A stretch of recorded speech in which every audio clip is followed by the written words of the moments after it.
Welcome. आप देख रहे हैं गुड रिटर्न्स। मैं हूं आपके साथ अर्णिमा द्विवेदी। देखिए, बाजार थोड़ा कंफ्यूज है थैंक्स टू एआई।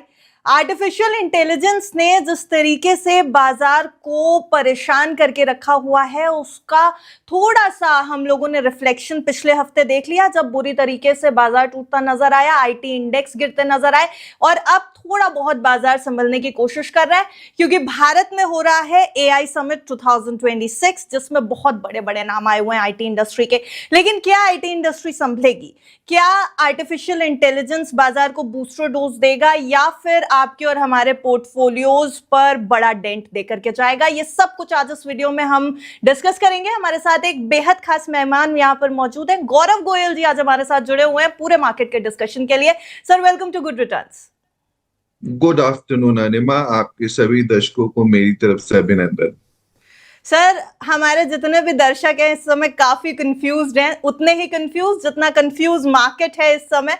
आपसे लॉन्ग टर्म बातें करते हैं, क्योंकि वेल्थ, जैसा कि आप हमेशा कहते हैं, लॉन्ग टर्म में बनती है। शॉर्ट टर्म में बाजार बहुत वॉलेटाइल है। लॉन्ग टर्म आउटलुक क्या है? एआई ने किया हुआ है परेशान, रियल स्टेट भी टूट गया। आर्टिफिशियल इंटेलिजेंस के चलते जो क्रैश तरीके की एक सिचुएशन बनी, उसमें न सिर्फ आईटी टूटा, रियल स्टेट गया, हेल्थ सेक्टर पे फर्क पड़ा, मेटल्स पे बुरा फर्क पड़ रहा है। क्या बोलेंगे अभी लॉन्ग टर्म इन्वेस्टर्स को हमारे?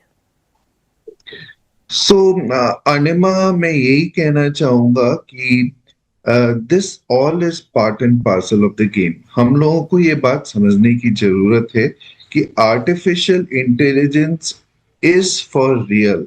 आर्टिफिशियल इंटेलिजेंस कोई, मेरे को नहीं लगता है कोई ऐसी टेक्नोलॉजी है जो आ गई है और चली गई। It's actually a game changing technology, and this will have a profound impact on across the world on all possible sectors। और इसको एक्सेप्ट करने की आवश्यकता है। हम लोग इसको नजरअंदाज नहीं कर सकते हैं, एंड बहुत जरूरी है कि हम इसको जितनी जल्दी एडॉप्ट कर लें और इसके साथ अडेप्ट कर लें, तो उतना ही ज्यादा हम लोगों को फायदा होगा। To be very honest, artificial intelligence में हम लोग काफी पीछे हैं in comparison to US and China, and those are two countries who have taken a massive lead. But I think there is a recognition in India now कि हम लोगों को इसको कुछ करना चाहिए, and I am seeing some action happening now wherein India can actually start focusing on artificial intelligence and start, ठीक है, हम लोग पीछे हैं रेस में, एक लैप पीछे हैं, लेकिन कहीं ना कहीं से स्टार्ट करना is not bad. So that is the whole point. जहां तक आईटी सेक्टर का क्वेश्चन है अर्णिमा, देखिए, हमारी आईटी सेक्टर में इनहेरेंट स्ट्रेंथ सर्विस रही थी आज तक। हम सर्विसेज जो था, हम लोग जो हैं सर्विस सेक्टर में बहुत मजबूत थे। We were not very very focused towards IT products as such. हम लोग आईटी सेक्टर में सॉफ्टवेयर बनाते थे, और सॉफ्टवेयर बना के we used to sell it to outside world. अभी what has happened is that artificial intelligence से ऐसा एक्सपेक्ट किया जा रहा है that it can create software at much lower cost, and the human की जो रिक्वायरमेंट होगी would be much lesser in times to come. Though I believe that humans को एंटायरली रिप्लेस नहीं किया जा सकता है, but even if, let's say, 10% or 20% of the human requirement is there instead of 100%, it would be a big dent for Indian IT industry. So what Indian IT industry needs to do is to reinvent itself, Arnima. अगर हम लोग आज की date में reinvent नहीं कर पाए और पुराने हिसाब से चलते रहे, तो जिस तरह से आगे की तस्वीर बदल रही है, उस तस्वीर में हम लोग दिखाई नहीं देंगे। तो इंडियन आईटी सेक्टर को भी अपने आप को रीमॉडल करना पड़ेगा, चेंजेस करने की जरूरत है। आपको याद होगा, एक बार आज से करीब 8-10 साल पहले विशाल सिक्का जब इन्फोसिस के सीईओ हुआ करते थे, उन्होंने इन्फोसिस को एक्चुअली इस मॉडल पे ले जाने की कोशिश की थी। He was unsuccessful. The promoters of Infosys probably didn't like the idea, and actually it backfired on him, and he was chucked out of Infosys at that point of time.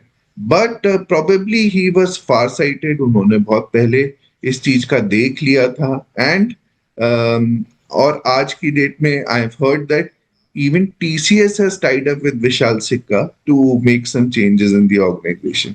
So मेरे को लगता है कि सारी IT organizations को reinvent करने की जरूरत है, and I am sure that Indian IT understands it much better now. So they will make changes. ये जो IT summit हो रहा है इंडिया में, it is happening because of government, and government काफी सजग है. मैंने IT minister वैष्णव जी को सर कई ठीक बार है, हम एआई और आईटी इंडस्ट्री बहुत तेजी से इसको अडेप्ट करने की कोशिश करी है, हम ये भी मान रहे हैं, लेकिन बाजार क्यों कंफ्यूज्ड है, बाजार इतना परेशान क्यों है, और ये कॉन्फिडेंस कब तक लौटेगा? जो करेक्शन अभी हाल में हमने बीते हफ्ते देखा, और जो करेक्शन अभी जो कंफ्यूजन नजर आ रही है, क्या इसके बाद कोई डीप डाउन करेक्शन आ सकता है? बाजार में क्या हलचल है, और अगर करेक्शन अच्छा है तो एफआईआईज क्यों जा रहे हैं? सो देखिए अनिमा, बहुत ही क्लियरली बाजार इसलिए परेशान है क्योंकि उनको आईटी सेक्टर का फ्यूचर समझ में नहीं आ रहा है at this point of time. Clearly जहाँ पे आईटी सेक्टर में आपको दिख रहा है कि खतरे के बादल मंडरा रहे हैं, और जब तक उनको कोई कॉन्क्रीट एक्शन नहीं दिखाई देगा वहां पे, जहाँ पे एक रेवोल्यूशनरी चेंज हो आईटी सेक्टर में, तब तक it will not start striking back. So that is the whole point. The good thing is Anima कि पिछले 2 साल में आईटी सेक्टर वैसे ही बहुत बुरे हालात में है, और वहां पे पहले से ही काफी करेक्शन हो चुका है. तो what is in favour of Indian IT sector now is the valuation वहां पे ऑलरेडी डीपली करेक्टेड है, तो which will prevent a massive slide. But at the same time जब तक ये इस चीज पे फोकस नहीं किया जाएगा कि हम अपने आप को कैसे रीइन्वेंट करें, तब तक कुछ ना कुछ होता रहेगा आईटी साइड में on the negative side. So I think अगर अच्छे हैं तो एफआईआईज लौटेंगे sir, expectations?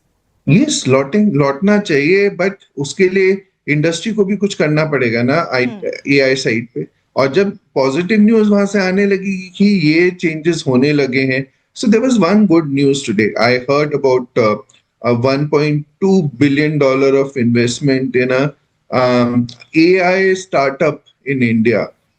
So I think that was good. Probably the best news that I've heard in a long time on the artificial intelligence infra in India. So somewhere things have started rolling, and once Indian entrepreneurs start catching it up, I think there could be a massive change in Indian IT space.